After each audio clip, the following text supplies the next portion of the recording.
You're half Hispanic. Yes, yes, I know. You can't really tell from looking at me. Yeah. But I think being from California, I talk faster than people out here. So Spanish as a language, I feel like, is naturally faster talking. Yeah. And like people try to make the argument that, in learning English, it's just as tough as learning Spanish because to Spanish speakers, English people sound like Eminem. Yeah. But it's observationally true that, or objectively true, it seems that the Spanish dialect is. Yeah, it's quick. It's like plus you gotta be able to like roll your R's and stuff like that. And Quick. And yeah, I can't do that at all. Like my dad's the white side of the family. He can roll his R's and like speak a hell of Spanish. I mean, he's a painter, so all of his workers are Mexican dudes. You gotcha. Yeah, and my mom's the Hispanic side, and she like was obsessed with like French stuff. So she went and like learned how to speak French, and then was like, now she's trying to learn Spanish, but she don't know much of it. French is cool though. Yeah, it's cool. My grandparents can speak. Like my grandma, she's from like the border of like Texas and Mexico. Yeah. And she speaks like it's not Spanglish. It's like a slang of Spanish. So it's like That's the best. Yeah, I don't know how to Some explain of that it. Bad Bunny. Yeah, it's exactly. My grandma's she's kind of like Bad Bunny. Yeah. Same mustache. Speaking of your dad and your heritage, your dad used to be in a metal band. Yes, he was in a band called Muzachunka. It was, I think it was from late '80s to early '90s. But they played with like Rage Against the Machine. Green Day opened for them when they were like in high school, which is great. Like so, Green Day was in high school, right? And then, because my dad was telling me he's like wish he was nicer to people when he was in the industry because they came down from spring break and they like opened for him and like Green Day got off stage and like didn't grab their stuff. My dad's like, hey, get your crap off stage. It was kind of like pushy about it. And then turns out, later it's Green Day. So he's like, damn, I wish it was nicer to people. But yeah, they had Stone Temple Pilots play with them. Yeah. Play with a lot of people. Yeah. I think the coolest one was Tool, in my opinion. He got Maynard from Tool, the lead singer. My dad told me a story about how before shows, Maynard would get like a razor blade, and he would like cut little tiny like slashes in his chest. So like it wasn't bleeding or anything like that. But when he'd go on stage, he would like go like this and like rip it up, and it would just look like blood. Yeah. He was like super like performative in that way. Sure. Because he was older. Maynard got out of the army or Marines or something like that. And then that's my dad met him. But they would go to promote shows. And the cool thing they would do back in the day, and this is like no one does this nowadays, but they would go to like magazine stores and they'd find like, the freakiest thing they could do and then put like Muzachunka, Rage Against the Machine like going at the club and stuff like that. Yeah. Time was so different back then. Dude, I know the stories he would have, like how they went on tour, like how they would like navigate cities with like maps and stuff like that. Like when they're going on tour on like the bus, they just had an actual like just map. That's how they'd get around. So it was pretty crazy. Dude, yeah, I feel stranded with a map like that. Really? Yeah. I feel like, well, I'm a big maps guy. My girlfriend hates it because she's like, you're going to your house, right? But like, maps just shows me the best possible place, best route. You're talking about Apple Maps. Yes, Apple Maps. But like now, back then, I feel like back then they were more resourceful in that way. I feel like we're not that resourceful anymore. Yeah, exactly. Common sense is a thing of the past. No, I feel like there's always been dummy dumbs, but now it's just more we need help with everything because like you're in a conversation with your buddy and you're just like you ask a question about something you both don't know. You have a supercomputer in your hand, so that's like I don't let any questions get unanswered because I'll just look it up. I feel like there's no reason to ask questions anymore. Not really, no. I feel like unless you've got something funny to say. Dude, unless you got something funny to say, I mean, don't say anything. Yeah, that's how I felt in high school. I mean, that's just didn't say much unless I was trying to make a joke. Really, that was about it. Yeah, that's the way to be. Welcome to the Gulf Coast. Welcome to the Gulf Coast.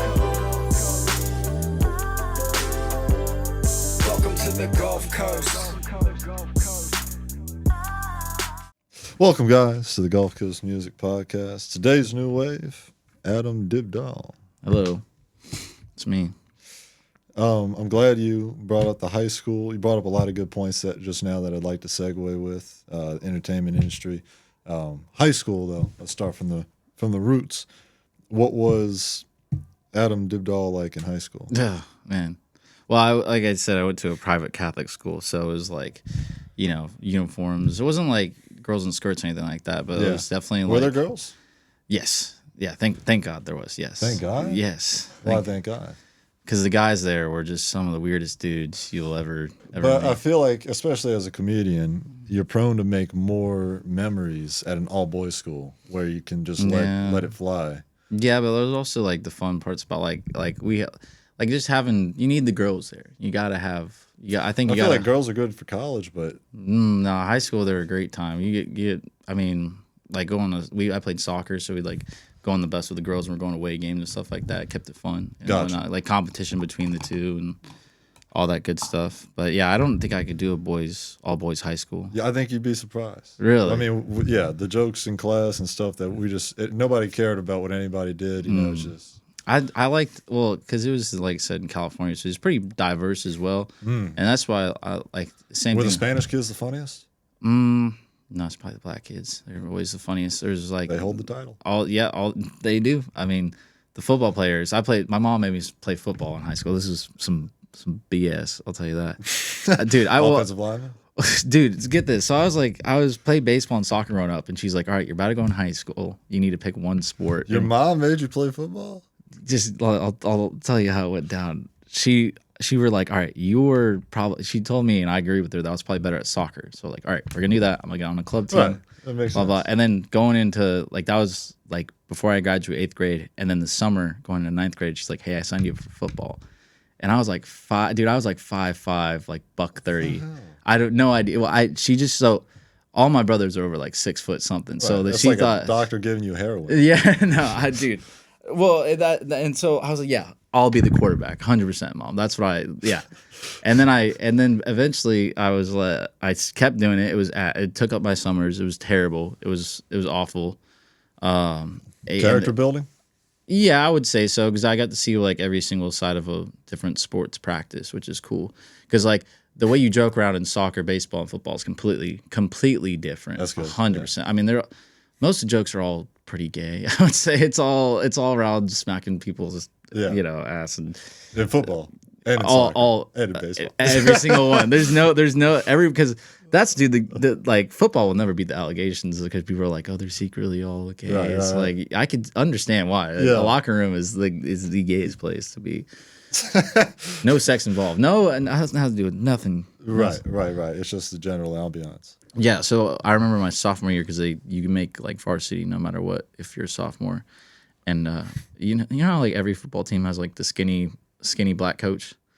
I feel like every single one has one. I'll check something real quick. Oh boy.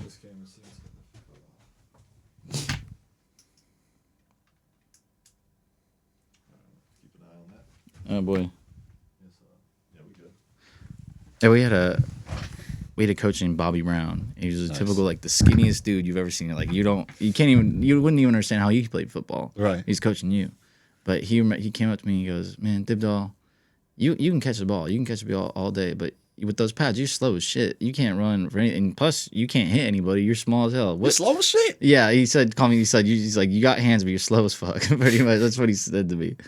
And then she's like, what can you do? I was like, well, I can kick. And he's like, well, go kick then. What are you doing here with the cornerbacks? Like, Oh, that's sweet. so then I kicked, and then one game, it was like the third to last game of the season or second to last. I was playing a JV game, and our punter got hurt. Yeah. And I was like, you got to punt. I was terrible at punting. I couldn't punt for anything. And so they snapped the ball to me. I get the ball. I look up literally in a second. They let the whole line through. I don't know what I did to anybody or pissed, but yeah. And then I tried to like check left, and then like 250-pound dudes just tackled me. And then I went to the sideline, gave the ball to the running back. I was like, you go fucking punt it. I'm not doing this anymore. I was like, screw this, dude. So that was my football career of that. And I think I made like in 2 years, That's great though. I made 2 tackles. Pretty like that was it. That was fun. Yeah, good times. But high school I was resiliency, I guess. Yeah, Coast Guard. yeah, Coast Guard. How did we get into that? Did mom sign you up for Coast Guard? Yeah, she did. My mom's made all decisions for me in life, pretty much. But Are you a mama's boy? No, I can't. I wouldn't say I am just because I have 6 siblings, so none of us can be like a mommy's or daddy's boy. I call my dad like every single day, pretty much. Yeah. Yeah. That's cool. But yeah, so I knew I didn't want to go to college because like I'm not.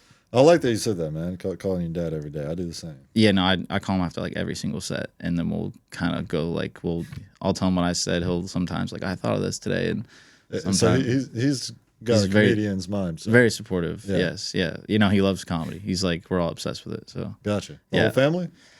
not the whole family. My brother, the people I talk about it the most, probably him and my brother Jacob, because he's an editor in Hollywood, so he does like music video editing. Gotcha. And so we've always enjoyed comedy together, Yeah. and he kind of knows a lot about the industry, and like just he knows like when someone makes a good joke. Like when I first started telling him like some of my material, and he would know like Is it a feeling thing or is it a numbers thing? for what. Like does he quantify what a good joke is by He data? just knows if He's it's got funny that. or not. Like he Got kind of that Rick knows. Rubin? Yeah, he's seen a lot of comedy live and like watches a lot of it, so he Yeah. knows what's funny and what's like easy. So like he's like that's kind of an easy thing you could branch out on that. I've been watching a lot of Don't Tell comedy.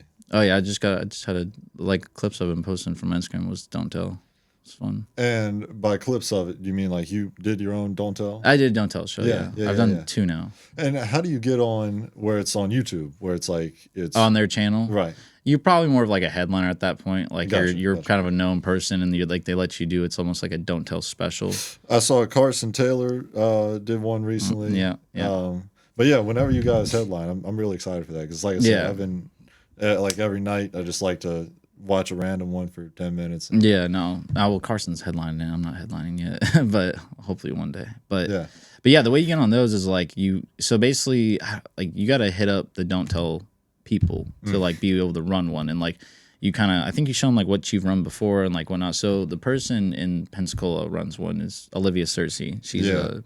like does a lot of good stuff out there, a lot of good spots. So she's the one that books it. So I think I kept bugging her about getting on this one show. Then she's like, I got this Don't Tell, you can do it. I was like, perfect. So, and then I don't know where Carson's was, but yeah, they're fun because you don't know where it's going to be at. Like the first one I did was at a. Is that the whole thing? Yeah. So Got it. you don't know the lineup or who, where it's at till the day of. Gotcha. Even the comics, I'm pretty sure. Like, I think I found out mine the day before.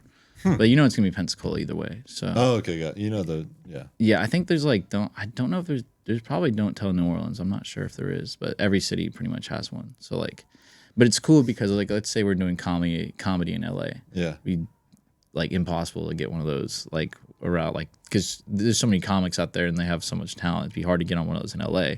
But out here gotcha. you can get on one and you're like, you know, Yeah. it's still hard to get on one. It's not easy, but Yeah. they're great shows every time. Actually, the crowd we had was kind of iffy on that night, but you don't want to blame the crowd. Whoa. Don't let the dogs out. The City of Mobile Animal Shelter has many loving pets ready for a nice home. Whether you're looking for a dog like Snoop or a cat like Doja, the City of Mobile Animal Shelter is where you can find your next friendly companion. They're located at 855 Owen Street, and you can stop by anytime between 10 a.m. to 4 p.m. We all need a little bow wow in our lives. Call 251-208-2800 because the City of Mobile Animal Shelter has you covered. That's 251-208-2800. Roof. Music feeds the soul, but food feeds the future. Right here on the Gulf Coast, thousands of families don't know where their next meal is coming from. Feeding the Gulf Coast is changing that tune one meal at a time. Imagine this. For every $1, you can provide up to 5 meals. That's like turning a quiet solo into a full-blown jam session of hope for someone in need. Let's turn the volume up on kindness and down on hunger. Visit feedingthegulfcoast.org to donate today, because together we can make sure no one goes hungry on or off the stage. Feeding the Gulf Coast, because every community deserves an encore. Did the Coast Guard bring you to Mobile? Yeah, so like I said, we were saying, so when I was like in high school, I mentioned like going in the military, and I knew I didn't want to do like Army. My buddy just joined the Navy; he hated it. No, I'm not a Marine. Look at me. I'm not like that's not that guy. Yeah. And then Air Force no is lie. Air Force is the Air Force. So yeah, I looked up the Coast Guard. It was like cool, and then we went to recruiter. I think I swore in when I was like 17 and like a junior, and then I went there, got When you were 17. sworn in, but I didn't go to boot camp till I graduated. So you left high school to go to the Coast Guard then? Or I you're graduated. Yeah, I graduated high school and then left. But you can swear in when you're like 17 or 16 years old. Gotcha. Yeah, and then And you said your mom wanted you to do it. she wanted me to do it, but it was like I mentioned it. What was the driving factor? Basically, I thought about it of like I knew I wasn't gonna go to college, and I felt like one, I get free college from it, and plus I'm like I feel like it's a good building, like a good stepping stone into like adulthood. Oh, it's a great decision to make that early, man. Well, yeah, and there was a kid that did that in high school, and we all kind of looked at him crazy, like military. Yeah, You know, And but Coast looking Guard's- back, yeah. I mean, it's the smartest decision you can make. Coast Guard is the best too. I mean, Air Force is like in my Coast Guard's chill. It's chilling. It's not. So it depends what you're doing. It really depends what you do. You could be doing like really. You can be on a cutter getting drug busts for like 30 millions of dollars worth of drugs, or like my job where I'm just like at a desk purchasing stuff, and that's every branch. But I think Air Force right now is probably the best branch to go into. It's like you transfer all your qualifications transfer over like really well. Like Transfer over to what? civilian side of things, like Gotcha. real world stuff. Like Coast Guard doesn't really have that as well, but like Air Force, you can get any qual and you move over. Yeah. But yeah, so went to boot camp. I turned 19 at boot camp. Had my you go. had my 19th birthday at boot camp. It's 2 months in Cape May, New Jersey. Yeah. And I got so like the thing they hold you, because if not a lot of people know this, and you can argue it how it's probably debatable, but Coast Guard boot camp is like this. It's the second hardest boot camp behind the Marines. Marines has like the number one, and then Coast Guard is second hardest because it's the mental aspect of it. Well, Yeah, the way they make you like attention to detail is so like minute. It's very very, and they like physically it's not crazy hard, but they do make you do BS for like long periods of times where it's like to try to break you and stuff like that. example. So we'd have like our water bottles, and you have to hold them over your head Yeah. for like 30 minutes at a time and just scream whatever they tell you to scream. And you're just doing that for like a couple hours. If you really pissed them off. Then do your shoulders? Oh, you think you think of water bottle. It doesn't. No. You don't think it sounds I mean, like a lot. just holding your hands up like Yeah, this. yeah. No, you got to kind of lock your shoulders in. But yeah, they're dead by the time you put them down. It sucks. And or you pull like line that's about like that thick. You just keep pulling it, or you have it over your heads. You have to keep Yeah. But it's but what they hold you over your heads is getting reverted, like getting pushed back in training. And I got pushed back 2 weeks for saying a joke.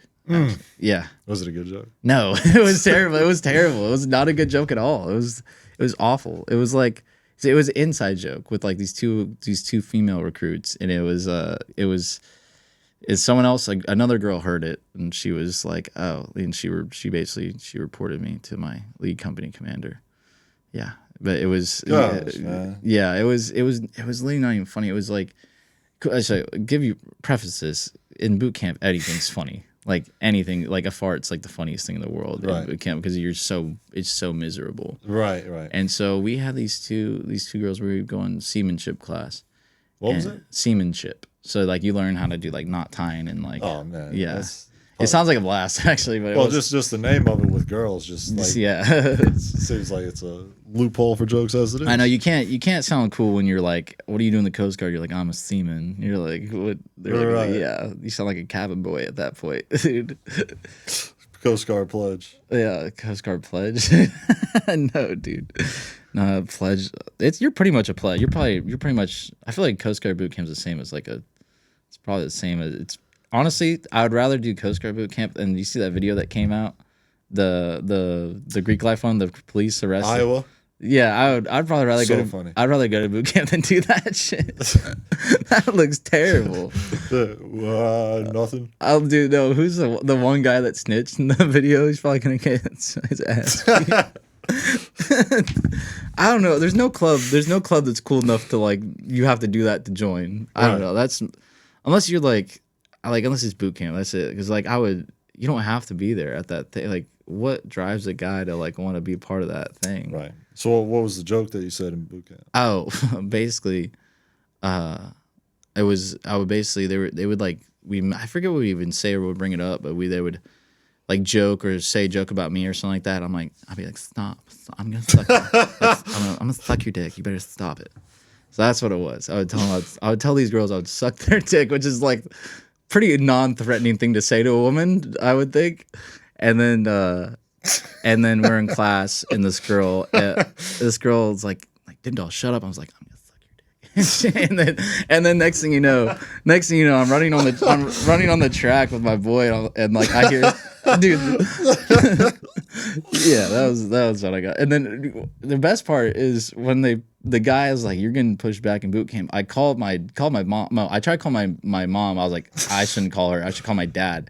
And I didn't want to tell him what I said because it's embarrassing. It's like, for that, you can kick back. But if your dad's a fan of comedy, he'd understand. Well, I told him I insulted a shipmate, and he thought I said I assaulted a shipmate. Right. So when I got home, everybody's like, who did you fucking beat up, dude? Like, who'd you fuck up? And I was like, it was a lesbian girl that got mad at me.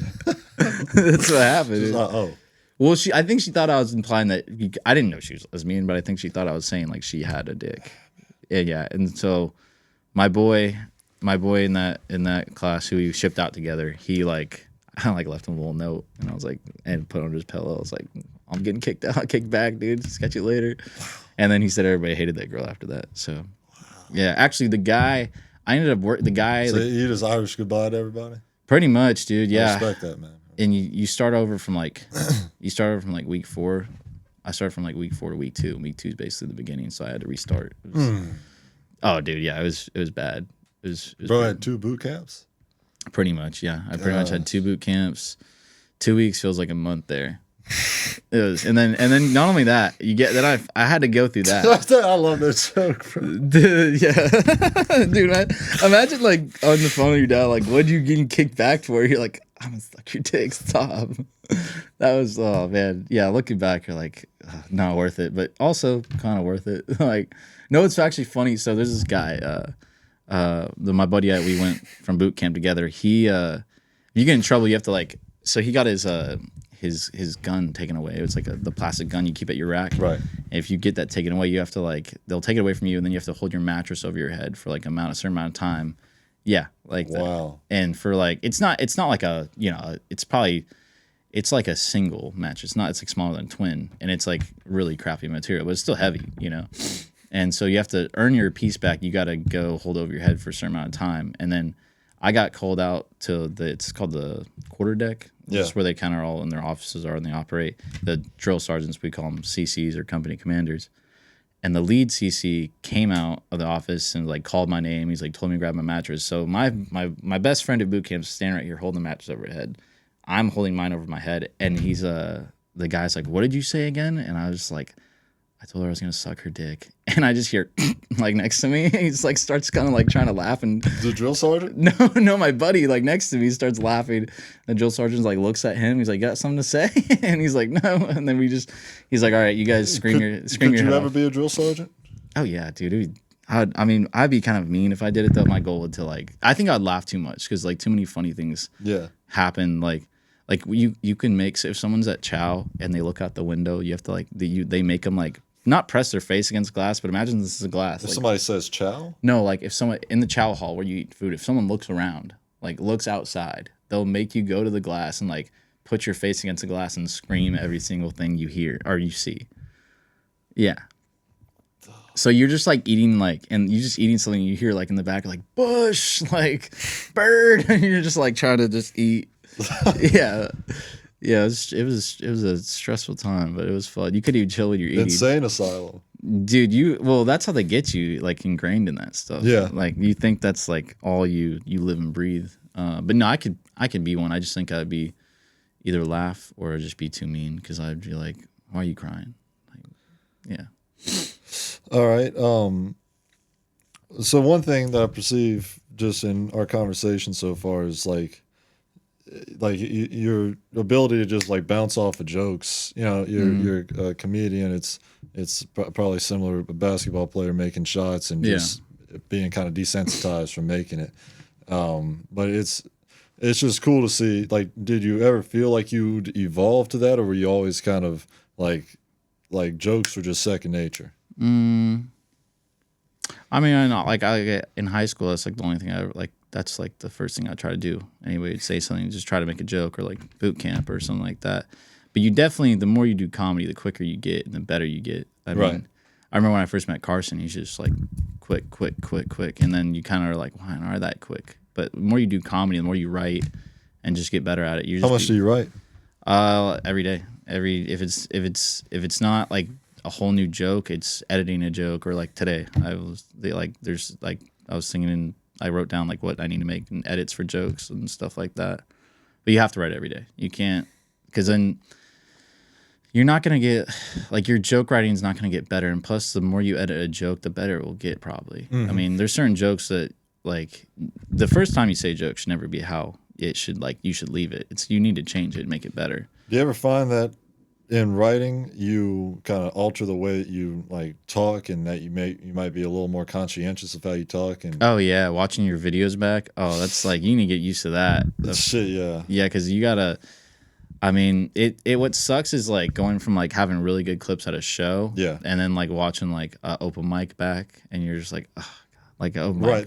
Yeah. The difference of doing a bunch of shows back to back and then mics is rough. Yeah, I mean, I think I see the same thing in the podcast. Watching an entire podcast versus just the clips where it's edited, taking all the ums out, or stuff like that. Only keeping the good stuff. I've made some songs, and when I'm writing, and I get into that mode, and then I try to go talk to people in person. It's like I try to refine my conversations where I can't say anything because I feel like it has to be perfect. Yeah. Based on how I was writing. Yeah, I think watching your videos back too, like it will help you realize like how long your setup is, or like what you can change just from watching those videos. Like I watched the Don't Tell one back, and I was like, I was cussing. Sorry, excuse me. I was cussing so much, like for no reason, and I think it was because I was nervous because my friend was recording, and I like knew I had to kill it. And like I said, the first comic that went up, who's a killer, he's like one of the funniest guys out here, and he was struggling. Like it wasn't even bad per se, but it was not like how it should have been. In Pensacola? Yeah, and it was like an all rich white people crowd, and like those crowds can be boring. They're getting a little tight. Right. So I think that made me nervous too. I'm like, oh, am I gonna bomb? Like, yeah. But it started off a little slow, but you're playing against the '96 Bulls, dude. Rich white people. I don't know what crowd's worse, like dive bar crowd or them. I'd take dive bar crowd because you could say anything. But like, as in because of dive bar, they're just kind of doing their own thing. thing. You just talk shit. But like rich white people crowd like that. Actually, the next day I was at a Bagel Heads, and two couples from the show came in, and they're like, "Oh, like we loved watching you last night," and I was like, "Oh, thanks. It was a fun night." And the girl goes, she's like, "Were we a bad crowd?" And I was like, "Yeah, kind of, like a little bit of a." I wasn't trying to be mean to them. Were we a bad crowd though? That's an honest question. I just was like, you guys just weren't loose enough. Like, right. Yeah, every crowd pertains. Like, you could do a show at Gabriel's Gabby's downtown. Yeah. If you do a show there, you let it, like, you got to let them know, hey, we're about to say some crazy shit because we're at Gabby's. So like, why would we? So they can be loose, but you can't say the same things in that crowd compared to the rich white folk in Florida. They like the ice material. I think that's what they liked. Honestly, they like the ice material. Yeah. Oh, dude, they're like, hell yeah, brother. Or they like the. I was comparing college football teams to houses in Game of Thrones. That was that's probably their favorite one. Yeah. I think they like that. But yeah. And then some people do, I don't know. I think this guy did like a lot of crowd work on that show. He did really good. So I don't know, it just depends. Yeah, it's funny. I guess people don't talk about that enough, of how the crowd, like the comedic experiences from both sides. Like it should be a total effort. And I guess the best comedians are the ones that are able to carry that load. Oh yeah, man. I mean, so I'm doing this show tomorrow, actually, same room in Destin, Florida. And so we did their first time they did comedy there. I think it was a free show. It's a cool venue, but the crowd, like the host did fine at kind of be like, hey, we're doing comedy here, blah, blah. But I had to open up with 10 minutes. And so when I first got on stage, there were like people talking and stuff like that. By the time I got off, they were all listening, which felt good. It feels good when you hear them all talking. When you break that, yeah. Yeah, and then all of a sudden you hear nothing when you're speaking because you know they're waiting for you. But I watched like the crowd slowly get warmed up and get to band together on one thing. And by the time the headliner was up, this guy from Panama City, Malcolm Xavier, he just ripped. Like he was just murdering because y'all broke yeah. him in. So like when you're opening and like maybe the feature did really well too. I to like set it all up, but when you're opening and having the middle spot, you got to like kind of bite some bullets on certain free shows. It's funny. This might be a little philosophical, but like it seems in any career, the early stages are the toughest. And like breaking through that, once you get that ball rolling, Probably the most fun too. right. Yeah, it's like being It's interesting. early. It's like early on in college or comedy or whatever Right. you do. I mean, that's the most fun because you don't got to worry about it as much. Right, but you got to work hard. Yeah. You gotta. That's You got. What's the craziest show lineup you've had? Like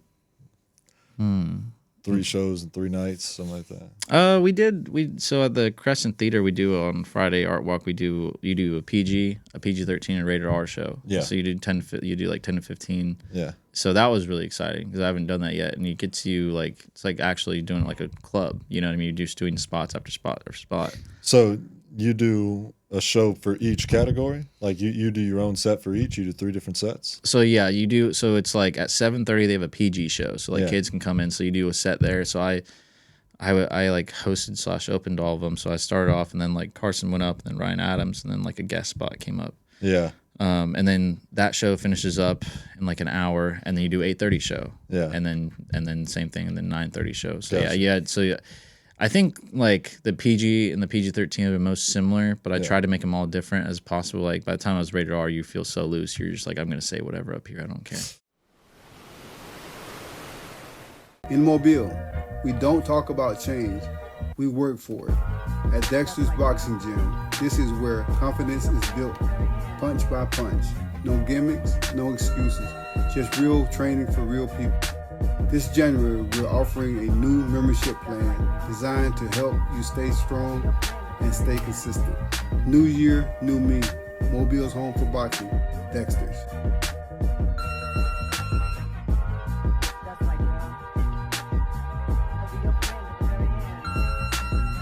At Roosters, we are committed to using quality, locally sourced ingredients as often as possible. That's why we partnered with Bayou Core Farms to take their heirloom corn, locally grown in Bon Secours, and use it to create the corn flour for our new always fresh corn tortillas. Our other partner, Tortilleria E&H in Daphne, receives the Bayou Core corn flour and uses it to make the tortillas. The heirloom corn tortillas then get delivered to Roosters, where they are used to make our signature tacos. The end result is freshness and flavor you can't get anywhere else. Roosters, for the love of food. I let the teller communicate proper, that bitch while I'm popping a tag. If them niggas start switching up beats on their tracks, let them know they've been copying swag. I got some habits that came from that 1 or 2 section, I copy my dad. Burberry season, I'm getting it, especially Brendan, I really start fucking with class. Me and my niggas the best in the region, no competition, been a fact. The influence been reaching the depths of the youth, and some niggas not owning they master.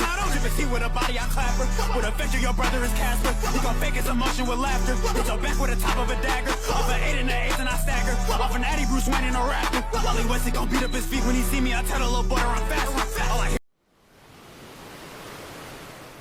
Ryan Davis and the N-word.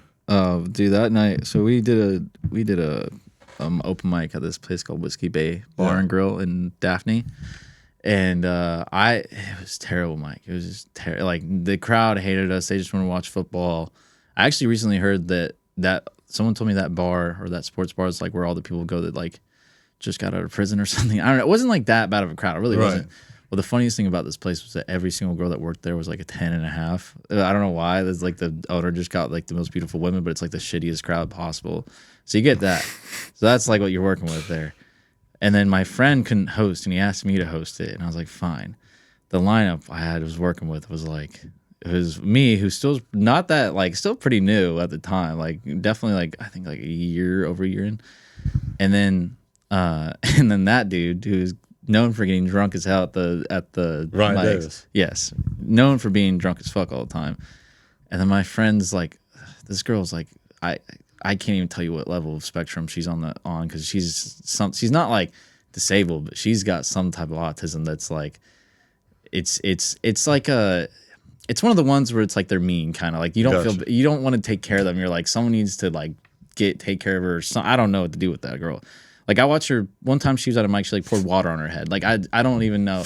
So all right, so basically I hosted, and I finally was like had a good rapport with everybody there. Like people liked me, so I can mess around. I'm like, this is going well. This is going good. And I think one person gets on stage, they did whatever, and then he gets on there, is just drunk as hell talking, and he starts talking about his ex-wife like getting with the like hooking up with the dude.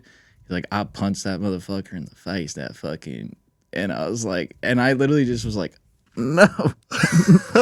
And you hear like the bartender like like just like a hot 10 and a half like and he's like, oh, but I was talking about a white guy. It's like, I think I did say like, yo, like he's like, all right, my bad, guys. Yeah, y'all have a good night. It's also funny you said you said Ryan Adams, because I was thinking like, no, he says the N-word all the time. He's cool. Like, what do you mean? That's funny. But no, that fool, dude, just like the hardest of ours, you could say, and just like when just enough people could like make it feel weird. You know what I mean? Like, so how does the crowd react to that? It was more shock than anything. Just like, I mean, I'm sure half the dudes in there say that thing, but like to hear it out loud, you're like, holy crap. So he got off stage like really quickly, and like also it was hilarious because his girlfriend was there, and I just looked at his girlfriend, and she just like has her hands in her head in the back, just like, oh. Actually, that dude he recently got in an argument on stage with his girlfriend at a show, like at a paid show. Yeah, that's another story. Not part of the set. Yeah, no, it was not. It was literally like, they were arguing. He's like, look, I tried to take her to his show, making it about herself. And just like, she's like, don't you talk to me like that. And I'm just in the back with the headliner like, oh, fucking hell. And then, I mean, that's entertainment though. That's just show business, baby. And then the guy after him was a dude, Clinton, that puts like a giant bowl on his head and like bangs it and just like does like spoken. It was a wild show. It was one of those shows where it was like, oh, like I'm gonna have to warm. I warmed them up, so I basically what do you do? You know, at that point, right. Do you really care that much about your set? You're just gonna like go through the motions. You know, right. you're not gonna rip them apart. You're just gonna see if you can. Like I got off stage and the headliner was like, "Thank you for doing stand up," and I was like, I thought I was supposed to do. Like I thought that's what I was trying to do. But that night, the hard R night. Next person I bring up is autistic. It's hard R Thursday. Yeah, it's hard. No, that was, I think it was hard R Tuesday. Or no, what day of the week was Josh, I'm gonna have to take these jokes out. I'm sorry. Well, so then the girl comes up after that and does terrible, and then someone in the crowd's like, "Shut up, you fucking bitch!" And I'm just like, oh, dude. And I had to like kind of yell at the guy, but like, don't talk to her like that. Just let her talk and be quiet, man. And like, I kind of got on stage and started crapping on him. And that guy, like, I'm telling you, we'd be on stage, and the guy that yelled at that girl would like sensually dance around the bar with like earbuds in, like full like that type of, yeah. I'm telling you, this is like one of the worst open mics you could ever go to on any. The food was good, and the girls that worked there were hot, so. That's what kept us coming back. And then like 2 months later. Where is this place? Daphne Whiskey Bay Bar and Grill. Shout out. Shout out. You guys' food is good, and you have good employees, but yeah. Where the magic happens. Well, and then they're like, they tried to tell us they wanted to stop doing open mic there so they could do like bingo or something. Yeah, that was there was a lot of, but I learned a lot there too. Like that night taught me a lot just about hosting in general. Like doing those type of places will get you better. You like it's because you learn way more, and you have to like so much is happening. Well, you have to fight the crowd half the time. They're all talking. They're not going to listen to you. So like to just say what you're joking about in front of people that don't care at all. Like you'd think that'd be worse, but it does help because it helps you not care as much. I mean, right. Gained a lot of confidence from that place because you're just like, what's the worst that can happen? Yeah. I'm not going to say the N-word on stage, so it's going to be fine. Yeah. Like that guy. So everybody turns when he says that. Yeah. Well, at least they were paying attention, I guess. Yeah. It was funny too because this couple came in later. It was like this. I think it was a black chick and a white dude. Yeah. And they were like, what? Because they were like, what happened earlier? And I told them like exactly what happened. They're like, and you didn't do anything about it? And I was like, what was I supposed to do about it? Right. And the cook comes out through the back, and he was like the only black dude there. And I was like, where were you? And he's like, I was cooking the back. And I told him, I said, you should have been cooking them with them hands. What are you doing, dude? He's like, I'm sorry. He's like, I had a buffalo wing order. I'm like, dude, I feel like finding a dude saying that is more important than your buffalo wings. But oh yeah. yeah. This dude's adding his own seasoning in the back. Yeah. How did your brother make you short? Oh, he sucked the nutrients from me, man. Damn. Right from my mom's tit. It was no. So like my mom, we had all of us born 2 years apart from each other, and so it went like 93, 95, 97, 99, and then me 2000, and then 02, 04. Wow. Yeah.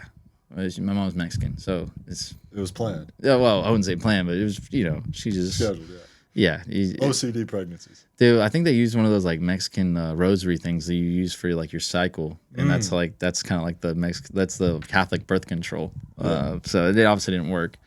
Timely fashion. Yeah, so my brother Elijah was literally getting breastfed while I was in the womb, and I stopped. I literally was not growing. Right. And so now he's literally a giant, and I'm the smallest in the family. He's got everything I don't have, pretty much. He's a built officer in the Army. I'm like a E5 in the Coast Guard, dude. It's but so basically, but when I was this is what I was born with. I was born with in utero growth retardation, right? And so I was barely 3 pounds when I was born, and it was an emergency C-section.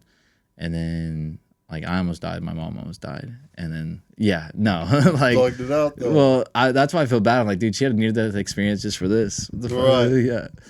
Let's go. Dude, yeah, well, and then it sucks when your brothers, like, you look at all my brothers, and they're all, like, 6 foot or over. Beautiful hair. I got what the fuck this is, that's dude. All right, man. Yeah. We got the mentality, though. I do. I buzz my hair because of like stand up, actually. Yeah. Yeah, well, because where I was at a mic and I used to do a bit where I was talking about like going down on a girl and her looking at your bald spot, and so I like kind of put my head down, so I'd like show right here. Yeah. And then like Carson, Nick, and Ryan are like, buzz it off. I'm like, might as well. So, yeah, but it's funny. It's funny being bald at 25 though. Yeah. Because everybody's like nowadays is like, go get on Hims or Hims sponsor this podcast so right. I can get hair. By the way, right? That'd be smart. Gulf Coast Grooves. Gulf Coast Grooves. I feel like there's got to be. That'd be a tough little. There's got to be a barber shop called Gulf Coast Cuts out here. There's no way there's not. Yeah. I feel like there's got to be. Where would you say you're at now in your career? Learning a lot. I would say I'm in the learning. Like, I mean, you're always gonna learn, but yeah, I would say. So I plan on moving to Nashville this year or at the end of the year. For the Coast Guard or? No, I'm getting out in July. I'll be done. How many years? Be a month shy of 7 years in the military. That's why you're leaving. I mean, I never planned on doing 20. Yeah. And I want to pursue stand up. I want to. I can go get a degree like Vanderbilt, and I mean use whatever money I get from the military and do that. But so. I think, like, personally, I think this is my opinion. Like, I think as a comic, to get better and to go further in your career, you have to be at a club. You have to be around a comedy club, like established one or whatever. So my plan is to get to Nashville and try to get away into Zanies and work from there. Cool. That's the way to do it. I mean, but I think where I'm at right now is I'm starting to get the obsession phase of it.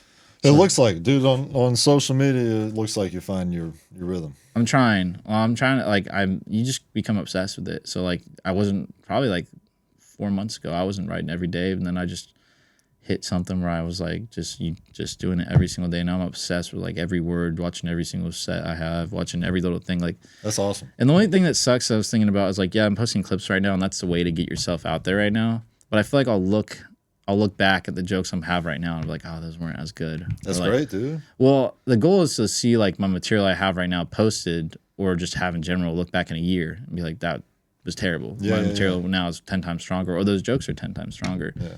You can't just like keep the same stuff. Obviously you have like you meet some comics who've been doing, same set for 10 years. Do you plan on like, are you doing comedy full time right now? Not well, I'm like still in the military because now. you're still in the but like once you get out the military, like how do you feel about doing comedy full time like that? Well, you gotta definitely have something on the side, especially going to a new city, because you're not gonna like just all of a sudden show up somewhere you're getting booked every once in a while. So like me and my friend were talking about this is like what's gonna happen is I'm gonna have to eat some crap in that city for a while. Like it's not gonna be like smooth transition. That's just how it goes. Like going to any city.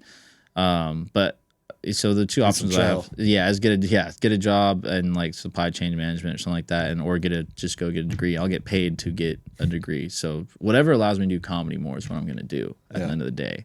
But I feel like it's gonna be a lot more late nights, a lot more like actual like a lifestyle of being a comic. I got a taste of that a few weeks ago. I just like show after show after show after show, like on not like super on the road, but like for the show is like 2.5 hours out. So like you're getting home at like 2 a.m. every single night. So yeah, I've got a little. It's fun. It's a good time. Mm-hmm. Just want to do shows like that every single day. That's the way to do it. I respect it, man. It's awesome to hear that. Like you said, you're in this obsession phase. And, yeah, that's all I'm thinking about. Like today, that's awesome, bro. Well, like today, I was.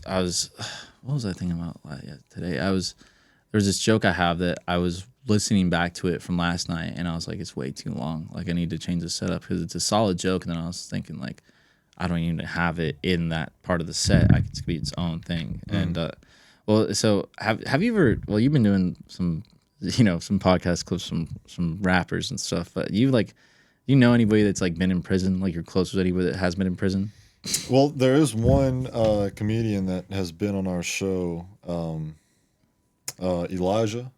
Oh yeah, I know Elijah. We were supposed to be on a roast battle against each other, and then Eli Thomas. Yeah, Eli Thomas. I was late to it though. We didn't roast each other, but we were going to. Yeah, so, yeah. I'm pretty sure he went. And he might not have. So I know. I saw that. He said he got shot. So that was the first episode I watched of yours. Actually, was that cool. one because I was cool preparing for that roast, and I was like, oh, let me see what he was saying on the podcast. I'll talk shit about it. So I think I wrote something about him getting shot or something like that. Actually, yeah, I forget. That's funny. But so my one of my dad's like right hand man at work. He's like a short Mexican dude. And Tony went to prison. The funny thing about him is he still eats like he's in prison. Yeah. And so like I watched this man. He took like a packet of ramen noodles, like the square one, and then 2 thick slices of bologna, and then all the mayo as possible, like as much mayo as he could, and then 2 slices of rye bread, and then he ate it like a sandwich. And I was like, Tony, you're not in prison anymore. Right. Stop trying to fuck me. What are you doing? Right. But I did that joke last night and it worked, but I was like, the setup's too long. I need to figure out how to make him know he was eating this fucking prison sandwich. Right. So how did you confine the setup? I used to say like he was boil because he would actually do, he'd boil the ramen. So like he would be like kind of like soggy. So I would explain that whole part. And then I would just like explain like each step slowly. So now I'm kind of like, it turns into a Dave Ramsey show. I mean, a Gordon Ramsay show. Yeah. So instead, I'm trying to be like, all right, like this is what he made. There's the punchline. So I'm just being quick about it. So yeah, because that joke comes from like a whole 4-minute thing before that. I'm like, I can make it its own separate thing. Yeah. And then you can make a premise about, I don't know, guys like prison dudes that you know. So that's a whole nother premise. Yeah, whole nother premise you can do. So well, cool, man. Well, I really appreciate you for coming on. Yeah, of course. I appreciate you having me. It was a good time. Well, is there anything else that you wanted to address on the podcast? Well, so like, how do you find your like the musicians out here and stuff? Like, do you just they hit you up or what? Yeah. Like I did pretty much. Yeah, either they hit us up or I'll reach out and I mean it's a close community. Do you ever go to like Callahan's to watch people play or anything? Yeah. Callahan's. Yeah, any of the local bars. I mean, yeah, I've gotten some guys from local venues. And that's always cool because I'll see them and then have the podcast and that show you did really well at. Yeah. Dude, come out and check out the Crescent Theater if you haven't been. Yes, dude. Got super good comedy shows. I meant to go to see Carson. For the 2nd of February, I think it was. Was that a special taping? Yeah, I was there. It was good. It was a good night for his birthday. Yeah, so no, but check it out, man. We got a lot of good headliners coming through the city now. Like it's like Mobile's on the rise. It's starting to actually like really, the place is really operating like a comedy club now. Yeah, and it's really like that guy Zeke. He's Buckholz. He's putting so much work into it. He's made it like a really good thing for Mobile. I think like people are starting to come from like Pensacola to the Crescent now just for comedy shows. It's pretty awesome. Sweet. Check that out. Good show. Yeah, check out. I mean, comedy scene's going. Got open mics throughout the week. Yeah. Mostly, like I run one at Fairhope Brewing. On Tuesdays. No, it's in Mobile actually. I'm definitely gonna go check out Daphne. Go to check out Whiskey Bay. Check out Whiskey Bay Bar and Grill if you want to flirt with a hot girl and maybe say something bad there. Yeah, dude. I don't know. I'm not just comedy scene in Mobile, check it out. It's a lot happening, a lot growing, and same in Pensacola. A lot of good stuff there too. Thank you so much, Adam. Of course, thank you. Thank you guys for tuning in to another episode on the Gulf Coast Music Podcast, and make sure you go check Adam out at especially in Daphne, but follow him on his journey to Nashville and check him out on the latest Don't Tell comedy series. Thanks See so you much. guys. Welcome to the Gulf Coast. Welcome to the Gulf Coast. Welcome to the Gulf Coast.